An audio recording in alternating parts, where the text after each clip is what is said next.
бүгін өз көзқарасын бөлісуге. Зухра ханым, өзін қысқаша ғана өзін таныстырып кетсең. Жақсы. Есімім Балахмет Зухра, 20 жастамын. Қостанай өңірлік университетінің қазіргі таңда 4-ші курс студенті боламын. Қаржы мамандығында оқимын.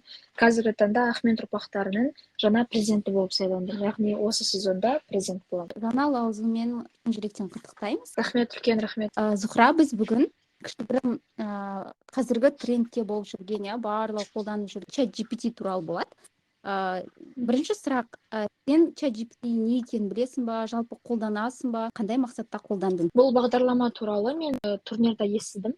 БТ сөйлегенде, яғни ол туралы мүлдем білмейтінмін. Мен в принципе қарағанда интернеттен қарайсың ғой, маған айтқанда осындай программа бар, саған аргументтер құрып береді екен, плюсын да минусын да. Мен шын айтайын, мен оны бірінші естігенде шок болдым. Мен үшін бұл бір жағынан қызық болды, бір жағынан бір түрлі ерсі көрді. Себебі қазіргі таңда адамдарға бұл ізденулеріне өте бір тар аймақта береді. Яғни былай айтсақ, олар ізденбейді, дайын нәрсені ғана алады. И мен үшін бұл үлкен жаңалық болды, себебі мен бұны шын айтамын, енді ғана білдім. Ал бұл бағдарламаның бар екендігі уже біраз бар екен, и дебатерлер арасында бұл кең тараған екен.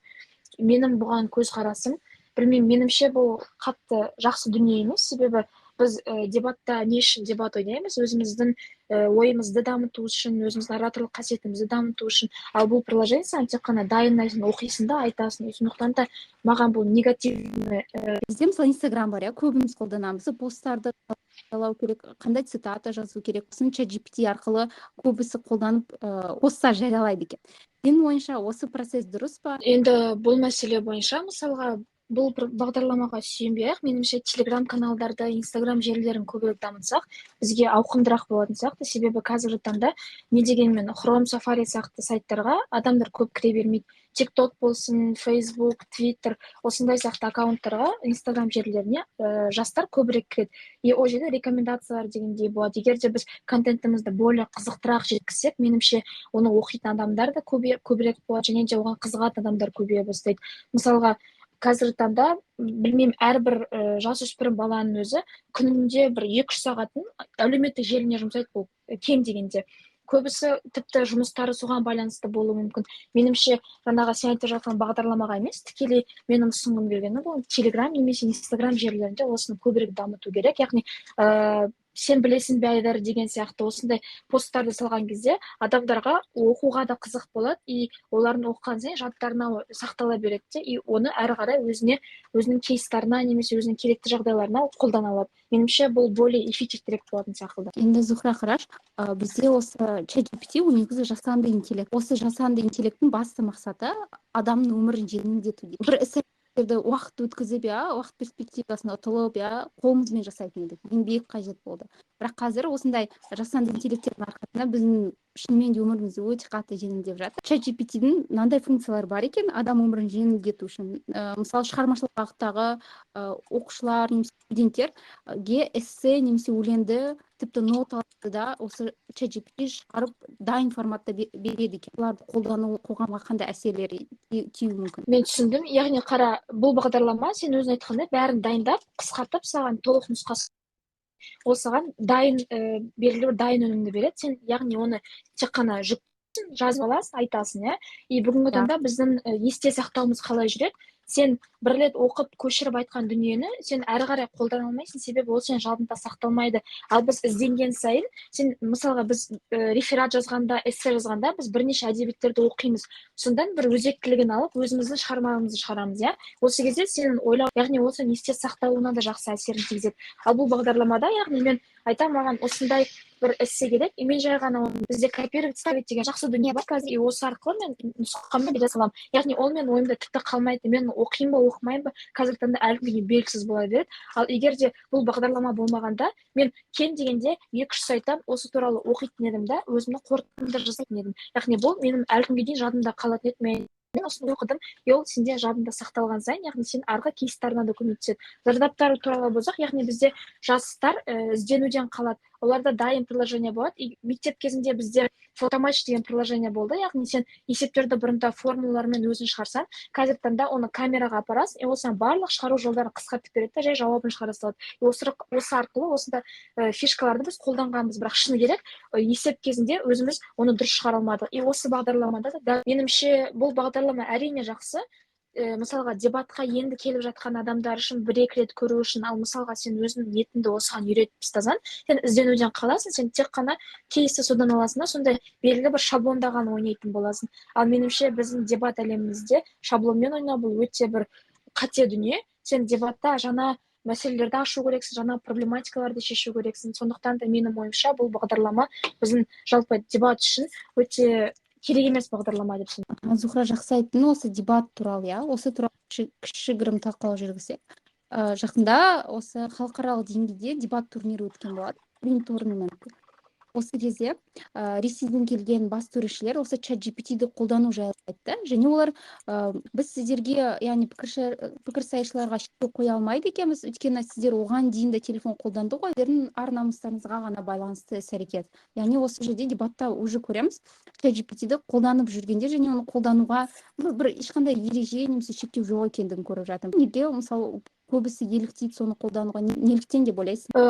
Бұған айтарым, мысалы қазіргі таңда адамдар жеңіл нәрсені ұнатады. Тіпті дебатерлердің өздері кейде ерінгенде сайтқа кіре салады да, дайын нәрсені жүктеп, просто оны өз сөздерімен жеткізе салады. Бірақ менің ойымша, яғни егер де дебатерлер осыған қазірден бастап үйренетін болса, алдыңғы поколениеге, жасөспірімдерге бұл кері негатив әкеледі, себебі сен оларға өзің жаңашылдықты көрсете алмайсың. Меніңше біз дебат әлемінде жасөспірімдердің арасындағы аға буын, орта буындардың деңгейін өсіру керекпіз. Яғни олар сондай бағдарламаға жүгінбейтіндей жеткізу керекпіз. Иә, мен келісем, қазіргі таңда біз телефон қолданамыз, қараймыз.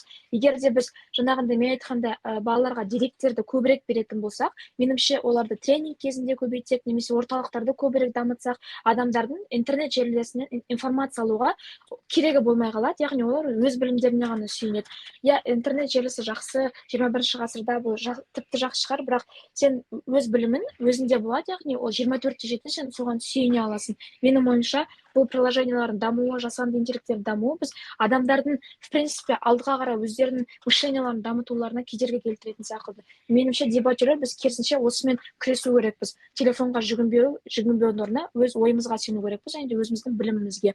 И осылайша меніңше біздің ойындарымыз да жақсара бастайды, и жалпы дебат қозғалыста осыған кішкене болса да үлкен септігін тигізеді. Енді осы мынандай тиімділіктері туралы айтады. Мен ешқайда бағыттамайды, маған просто конкретный ответті береді. Мысалы, мына жерден ала аласың, немесе осы жерге бар деген секілді нақты нәрсені айтады. Мен бұл жағынан өте тиімді деп айтып жатады. Екінші, бүгінгі подкаст жоспары керек болатын болса, оны мен сол ол маған жоспар құрып береді екен. Мысалы, диссертацияның жоспарын құрып береді, дипломның құрып береді. Осы кезде басқа салаларға ChatGPT-дің сенің ойынша осы? Иә, мен келісем, бұның да бір белгілі бір мамандықтарға плюстары бар шығар, особенно жаңа уақыт жағынан сен өзің айттың. Себебі мысалы тіпті жаңа мазмұнға келетін болсақ, сен жоспар мазмұнды қалай құрасың, сен белгілі бір оның не жазылғандығын, өзектілігін білу арқылы құрасың, белгілі бөлімдерді. И осы кезде сен оны зерттейсің. Ал бүгінгі таңда бұл бағдарлама саған дайын өнімді береді. Меніңше бұл басты минусы да осында болады. Тіпті жаңа Chrome болсын, Safari'да сен мен жаңа айтқан бірінші вкладкаларда осыған бағыт көрсет. Сен сол бағыт арқылы, іздену арқылы сен өзіне керекті информацияны аласың, фильтрациядан өткізесің, маған осы жері керек болады, мына жері керек болмайды деп. Ал сен жасанды интеллектке сенесің, ол маған 100% керек информация береді, и мен осыны айтып шығамын. Бірақ бұл информация бәрінде болуы мүмкін. Сен яғни ізденбейсің әрі қарай. Сенде белгілі бір таңда бір барьер болады. Болды, осы бағдарлама берді ғой, значит, бұл дұрыс, себебі бұл жасанды интеллект, ол бәрін біледі.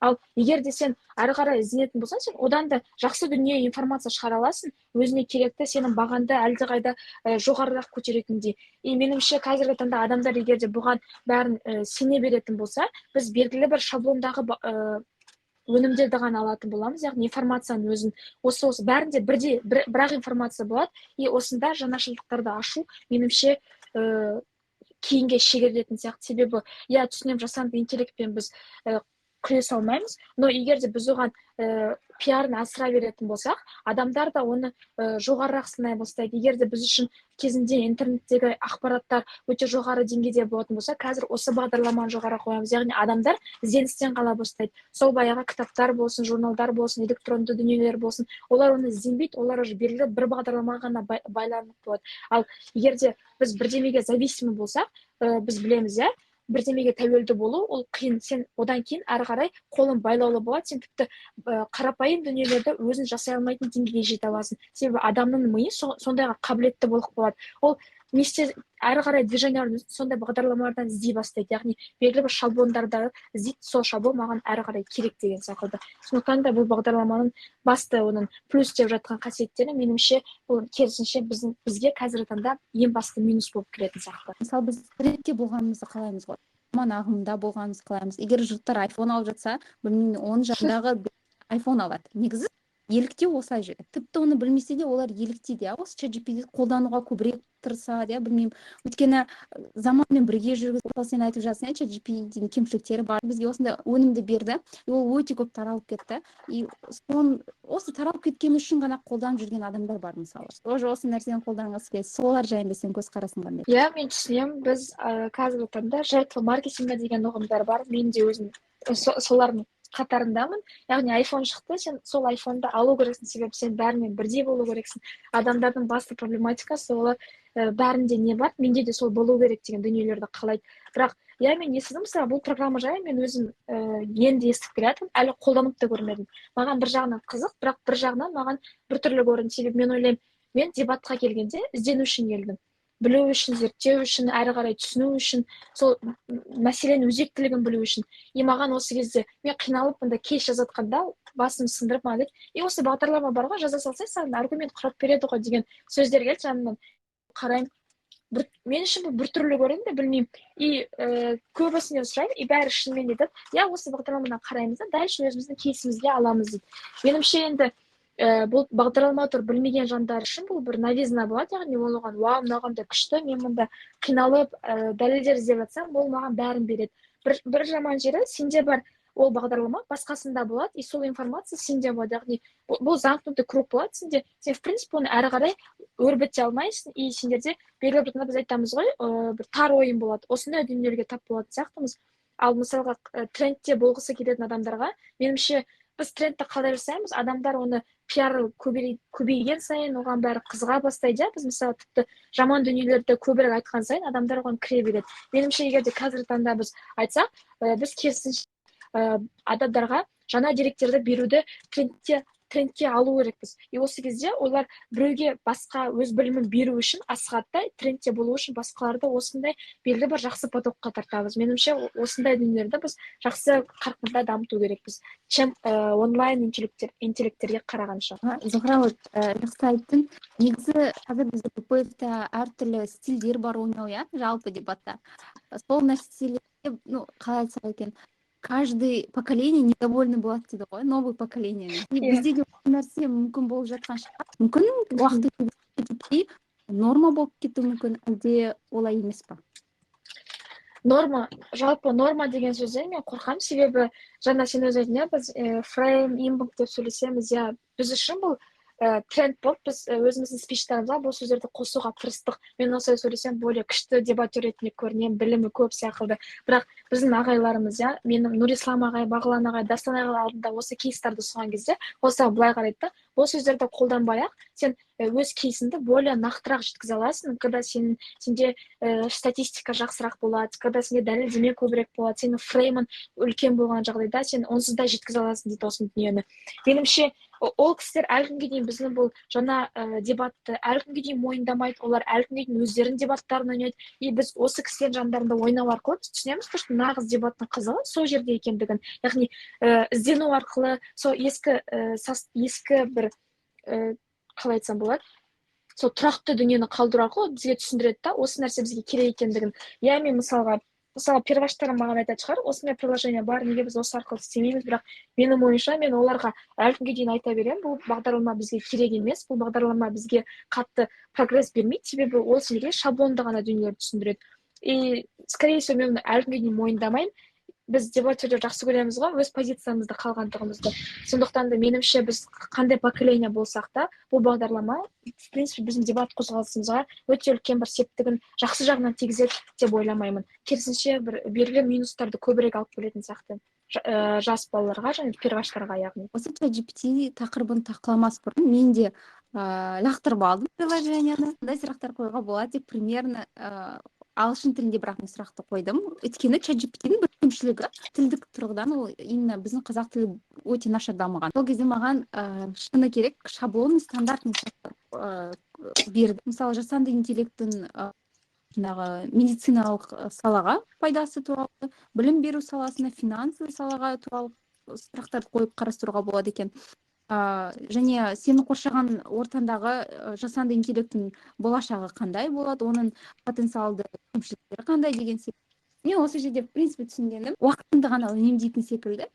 Жасанды интеллекттер осы ChatGPT секілді жасанды интеллекттер, олар әлі де дамып жатыр. ChatGPT 4 деген шығып жатыр, ол платный подпискада болып жатыр. Осылардың жалпы қоғамға осы дебаттан бөлек басқа жаңағы салаларға пайдасы, ықпалы қаншалықты зор деп ойлайсың? Жақсы. Бұл бағдарламаны біріншіден сен өзің дамып келе жатыр, уже про версиялары шығады, ақылы түрде. Міне, бұл яғни уже біз тікелей маркетингке жақындап жатырық. Олар бізге тұтынушыларға өнім береді, ең басында көру үшін демо версия дейік, иә. Ондарда сұраныс көбейген сайын, олар уже осыдан ақша тапқысы келеді. Міне, басты сұрақ, яғни бұл ақпаратты жасанды интеллект оятып жатқан адамдар информацияны өздері қайдан алады, қалай обрабатывать етеді, қандай базада құятын сұрақтар пайда болады. Мысалы, менде қазір осындай сұрақтар пайда болып жатыр. Әрі қарай мысалға басқа жұмыстағы, басқа саладағы қандай пайдасы бар? Меніңше жасанды интеллект ешқашан да сол жұмыскердің немесе сол мамандық иесінің өзінің ешқашан орнын баса алмайды. Себебі ол оны толықтай зерттемейді, ол оның толықтай қыр-сырларын білмейді. Бізде стандартты бір ситуациялар болады, ол сол стандартты ситуацияларға өзінің жауаптарын табады. Ал белгілі бір критичный сұрақтар болған кезде, ол саған оған жауап бере алмайды. Себебі ол жасанды интеллект ол ондайды өткізіп көрмеген, яғни оның базасында жоқ ол, нормада жоқ ол сұрақ. И менің ойымша біз әлі күнге дейін өзіміздің нормамыздан асу керекпіз, оны дамыту. Қорыта айтқанда, бұл бағдарлама мысалға көп нәрсе білмейтін адам үшін пайдалы болуы мүмкін. Қысқаша шаблонда информацияны алып жиналады. Ал егер де сен нақты бір бағытта қозғалатын адам болсаң, бұл саған особый прогресс бермейді. Ол тек қана сенің бастапқы жай кіріспенді ғана көрсетіп береді. Ал әрі қарай 4 бөлім білімінді сен өзің дамыту керексің, өзің оқу керексің, өзің іздену керексің. Себебі бұл бағдарлама ешқашанда саған 100%-ға дұрыс информация берді ме, бермеді ме, сен өзіне сенімді бола алмайсың. И өз білімінді де оған белгілі бір таңда сынай алмайсың.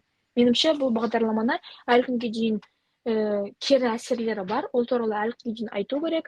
И осы бағдарламаға қарсы өзіміздің кері подкасттарымызды немесе өзіміздің жаңа бір посттарымызды үлкейту керекпіз. Осылайша біз өзіміздің қозғалысымызда трендке айналдыру керекпіз.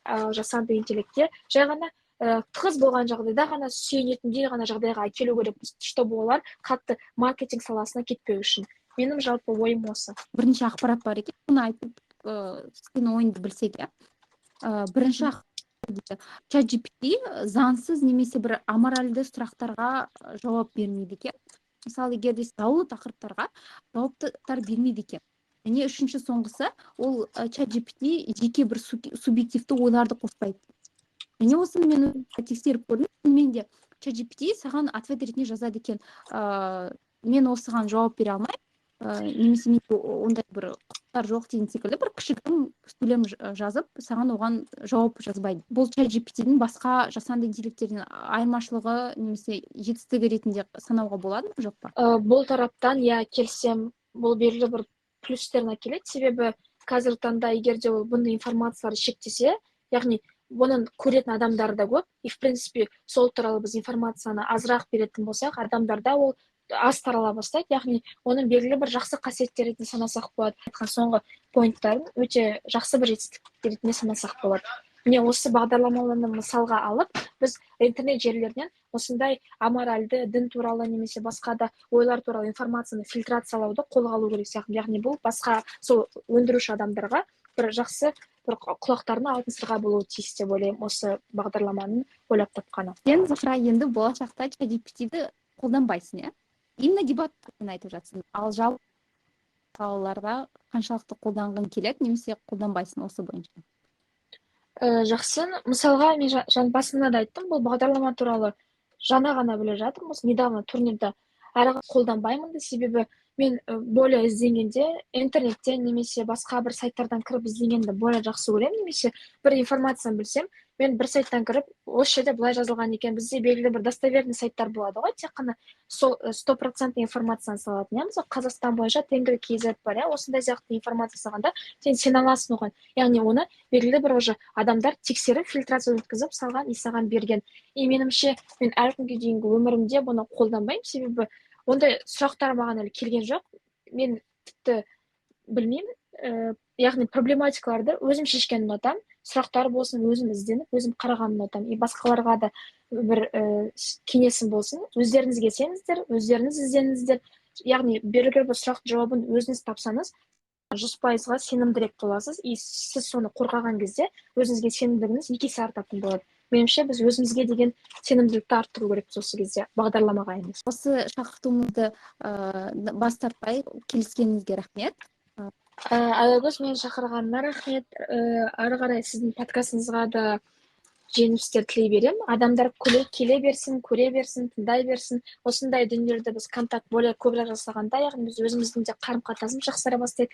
Басқа адамдарға айтқан кеңестерім немесе осы ойда талқылаған сөздеріміз сіздерге кішкене болса септігін тигізсе, мен өте қуанышты боламын. Ары қарай сіздерге көп сәттілік тілеймін. Сау болыңыз.